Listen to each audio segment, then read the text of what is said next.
Hello everyone, let's take a look at the David Lloyd Sustainability Plan. Let's dive in and see what they publish on their web. This is their homepage. Nothing about sustainability on their homepage, but if you go into the About Us section here, scroll down, here we go, into ESG. Interesting, ESG, this is about ESG, E, S and G, environment, social and governance, but when you click on it, there's nothing about the social governance in here. This is just about net zero. But that notwithstanding, at least they got something, so it's a step in the right direction. What are they going to do? Well, they're going to add no more carbon than we remove. Now that to me is not a great definition. Net zero to me is you lower your carbon use as low as you possibly can, then you offset, okay? They're not doing that here. They're saying, actually, no, our definition of net zero means all we're going to do is offset. Okay, not so great, but you know, at least they've got something here. They've got 5 key focus areas. Okay, it's not so bad so far.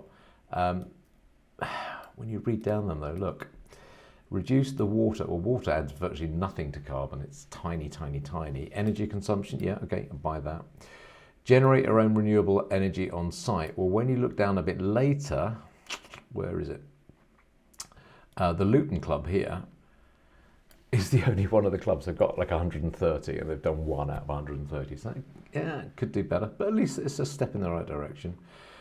Indirect emissions across our supply chain. One of the criticisms I have of this plan is it doesn't really talk about the supply chain in any great depth, okay? But at least they're doing it. Sustainable modes of transport, for a gym, why would you want to do that? Reducing plastic and waste, yeah, okay, I'll buy that. That's a good thing, okay.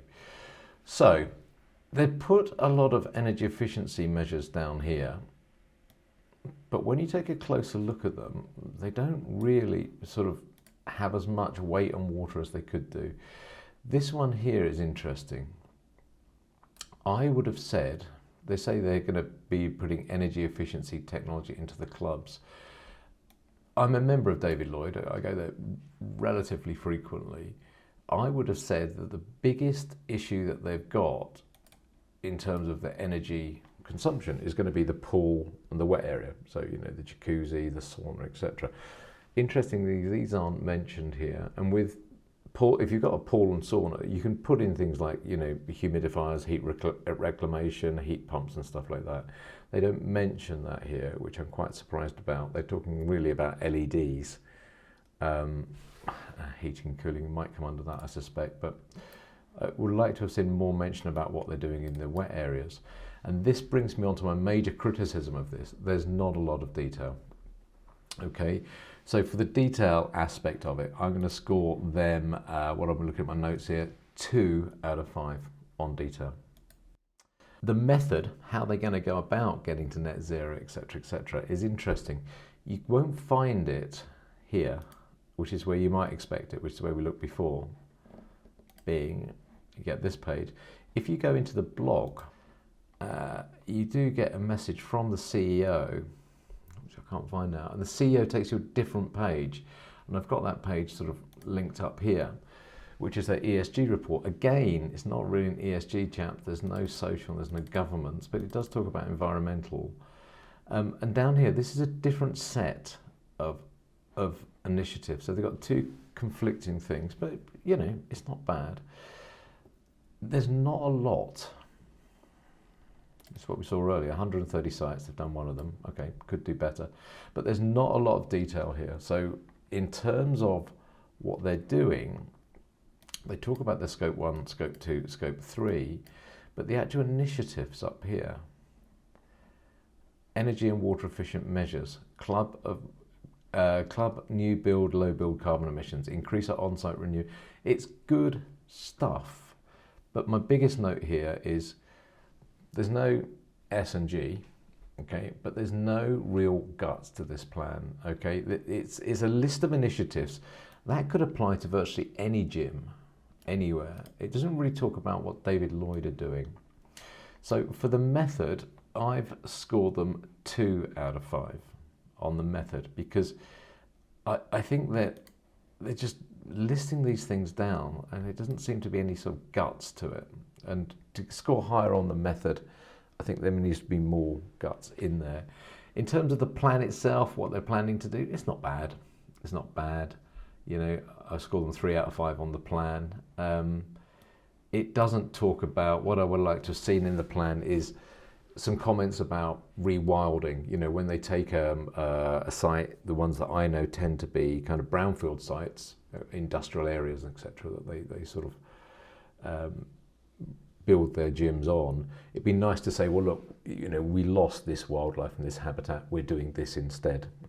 So land use and rewilding would have been good. The buildings themselves, they don't really comment here. They talk about construction rather than refurbishment, but yeah, a little bit more detail on the carbon content of the construction of the gyms themselves, okay? Also, there's nothing in here really about the equipment. Now, I assume that's because they lease it. It wouldn't be unusual for a gym to lease the actual machines inside the gym, but that's not mentioned here, nor are the catering facilities. So I wonder whether what they've done is they've said, okay, we're responsible for this, but do you know what? The leasing of the equipment, nothing to do with us.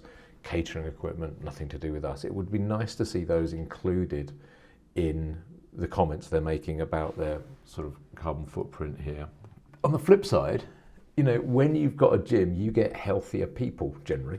You know, healthier people go to the doctors less, they get ill less, and that has a sort of a positive impact on the environment.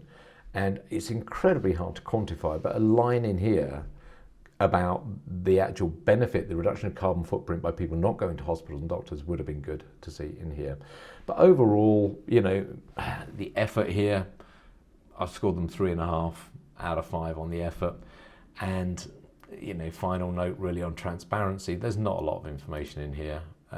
It would be nice to have more guts, more sort of comments about the targets they're making, their progress towards the targets, are they hitting their goals, etc. So, David Lloyd Sustainability, we've got some stuff in here, that's fine. It's on the right lines. There are some areas that I would like to see included, which I've gone through, you know, some of the more the scope 3s. You know, this plan concentrates, I think, on scope 1 and scope 2, but, you know, the real action with all of these things comes in the scope 3 and analysis of scope 3. So add it all up, I've got the detail is 2, effort 3.5, method 2, plan is 3, transparency is 2, add it all up. I'm giving David Lloyd a score of 12.5 out of 25, so about halfway. And, you know, not bad, not bad. Could be better, but I've seen a lot worse. And well done to the chaps at David Lloyd for doing it. And, you know, good luck on the progress. Good luck on the journey through it. There you go. If that was useful, that was interesting, hit subscribe, you know, hit the bell, whatever they say these days. And I'll see you next time. Thanks a bunch. Bye-bye.